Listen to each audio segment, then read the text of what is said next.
Olá, galerinha do 8º ano da Rede Municipal de Silva Jardim, tudo bem com vocês? Nós estamos iniciando aqui nessa semana mais uma etapa da nossa formação, uma etapa diferente, que o momento exige que nos adaptemos, né, que nos modifiquemos, que nos transformemos. E aí nós estamos iniciando esse novo projeto e a gente conta com a participação de vocês, a gente conta com o apoio de vocês. Compartilhem, chamem seus amigos para poderem estarem juntos, vejam os vídeos, façam as atividades, para que a gente possa continuar os nossos estudos, continuar da melhor forma possível, enquanto a gente não pode estar juntos presencialmente na escola. Contamos com o apoio de vocês. Eu sou o professor Rômulo e estarei com vocês no ensino de Geografia. Vamos lá. E nesse nossa primeira participação aqui, nesse nosso primeiro videoaula, nós vamos estar estudando sobre aquilo que nós chamamos de migração.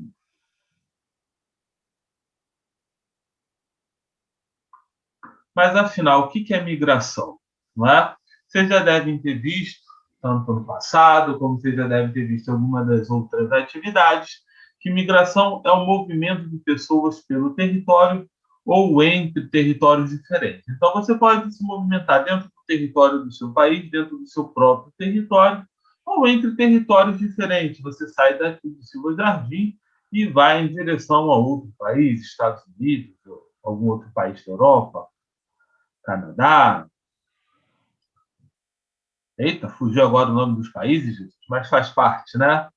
Mas quando você está fazendo essa movimentação, seja dentro do seu país, seja para um país diferente, você está fazendo uma migração, né? Mas o que leva uma pessoa a se movimentar? O que leva uma pessoa a migrar? O que faz a gente sair do nosso lar?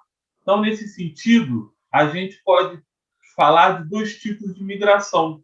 As migrações, elas podem ser livres, quando você escolhe deixar sua casa por vontade própria, quando você sai da sua casa por querer. Por exemplo, quando você vai trabalhar, quando você vai estudar, você está livre, saindo de sua casa e retornando ao final do dia. Isso é uma migração livre. No entanto, algumas pessoas, elas não fazem essa escolha de sair, elas são obrigadas a sair, elas são obrigadas a fugir de suas casas, né? Então, nesse caso, a migração, ela não é mais livre, mas sim passa a ser aquilo que a gente chama de uma migração forçada, né? Quando você ou seus pais saem de casa para o trabalho e retornam ao final do dia, vocês estão fazendo uma migração livre, como eu comentei mais cedo. Vocês estão opinando, né? Vocês querem sair de casa. Por mais que às vezes a gente queira ficar em casa dormindo, mas vocês não dependem disso para você sobreviver, certo? Que é o contrário das migrações forçadas, né? Por exemplo, quando você é obrigado a fugir por uma causa natural, se está tendo uma enchente aí na sua rua, se está tendo a ação de um vulcão, está vindo um tsunami, está tendo um deslizamento de terra, é aquele caso que, se você ficar naquele local, você vai morrer, né? Seja por uma causa natural, seja por uma causa, por uma ação humana, né? Os seres humanos, guerras, conflitos, podem fazer com que você seja forçado a sair de casa, para você poder fugir, né? Se você ficar naquele local, você corre o risco de uma bomba explodir, você corre o risco de um tiro pegar em você, na sua família. Isso é uma migração forçada, quando você sai da sua casa, quando você sai do seu lar, do seu local, por medo de morrer, né? Por isso que você está sendo forçado a deixar sua casa.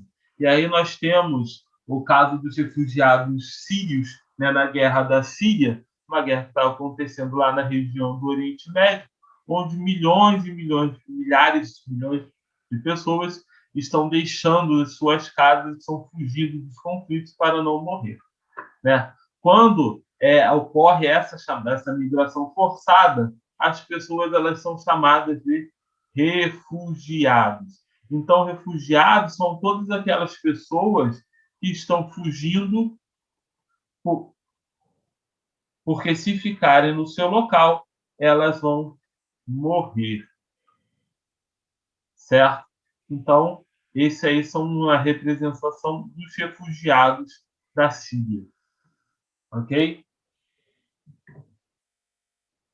Dentro das migrações forçadas ainda existe uma situação que, por mais que às vezes a gente possa ter estudado nos livros de história, é uma situação que ainda ocorre hoje, não só no Brasil, como no mundo, que é a questão do tráfico humano, né? As pessoas ainda hoje elas são tratadas como objetos, são vendidas como escravos, né? A gente tem diversas situações no Brasil ainda de pessoas que são enganadas e vão trabalhar em lavouras longe de suas casas e ficam presas, não podendo sair daquele local até pagar a sua dívida, né? Então, às vezes, a pessoa fica presa lá por uma dívida pelo transporte, pela dívida de alimentação. Isso tudo que a gente aprendeu, que ocorreu lá na história do Brasil, com a vinda dos escravos, que também foi uma migração forçada, ocorre ainda hoje, né? Então, hoje, a gente ainda no Brasil ocorre a situação da escravidão, do trabalho análogo à escravidão, que é o que vocês vão ouvir muito em reportagem. E esse fato ainda hoje ocorre muito também e principalmente com as mulheres, né? Mulheres que no Brasil, por exemplo, elas são enganadas, elas são convidadas para poder trabalhar em outro país, certo? E ou trabalhar como uma atendente de lanchonete, como garçonete, ou como uma doméstica, como uma diarista, e aí são convidadas a ir para outro país, e quando chegam lá, tiram seu passaporte, né, que é o seu documento, e depois elas são obrigadas a trabalhar como escravas sexuais, elas são obrigadas a se prostituir, elas vão sofrer uma exploração sexual. Esse é um fato que ainda ocorre muito no Brasil, de mulheres e meninas que são levadas para outros países, elas são enganadas com a promessa de emprego, com a promessa de trabalho, com a promessa de altos ganhos, e quando chegam ao seu destino, elas são obrigadas a se prostituir. Então, essa é uma realidade ainda muito próxima a nós, a questão do tráfico humano, certo? E as migrações também podem ser temporárias ou permanentes, né? É temporário é quando você vai e você volta ao seu lar em algum momento, seja ao final do dia, fazendo aquilo que a gente aprendeu como sendo uma migração pendular, né? Você sai de casa, vai para a escola, vai para o trabalho e ao final do dia, ao final daquele turno, você retorna ao seu lar, à sua casa. Você faz um movimento de pêndulo, né? Ou de uma migração sazonal, que é quando você vai para um determinado lugar, fica por um período de tempo maior. Por exemplo, quando você vai trabalhar na colheita, na época de colheita, e fica lá aqueles meses só durante o período da colheita, e você volta ao final para sua casa, né? O Brasil, por ser um país litorâneo, né? Então nós temos o verão, muito calor, muita gente sai do interior, vai para a parte do litoral durante o verão, trabalha nas praias durante o verão e ao final do período do verão, do período de calor, da alta temporada, retorna para sua casa, né? Que isso que a gente chama de migração sazonal. Tanto a migração pendular quanto a migração sazonal são migrações temporárias, porque são aquelas que você volta para sua casa ao final de um determinado período. No entanto, tem pessoa que simplesmente não, tá? Não, eu não quero mais viver no Brasil, eu não quero mais viver no meu país, eu não quero mais viver na minha cidade.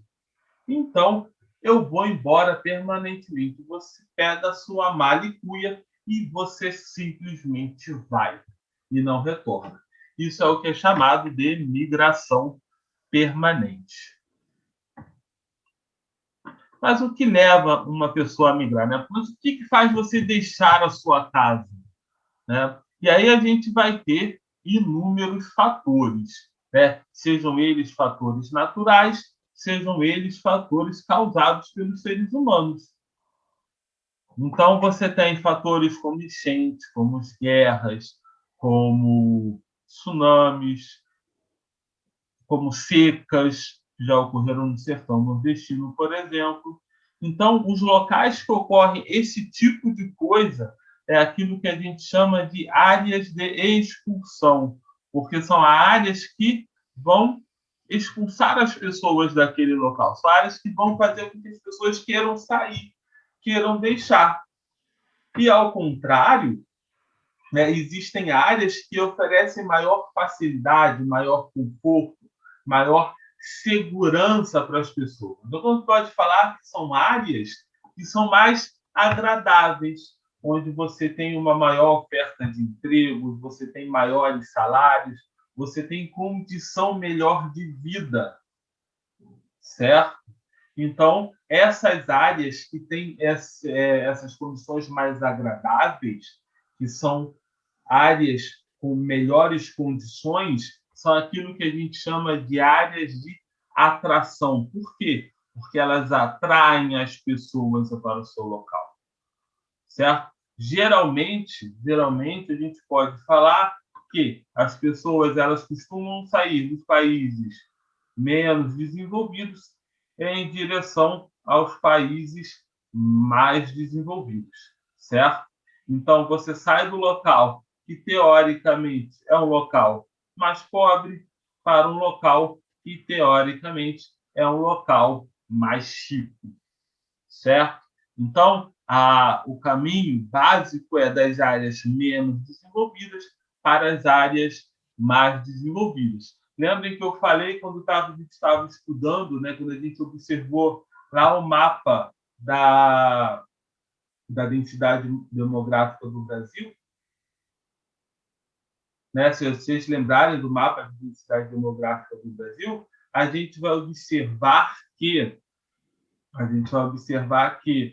a, a gente tem uma maior concentração de pessoas dentro da região, no eixo sul-sudeste do Brasil, que são áreas que tendem a ter, né, que teriam maiores ofertas de emprego, teriam mais condições do que o restante do Brasil. Por isso que são áreas que atraem mais pessoas.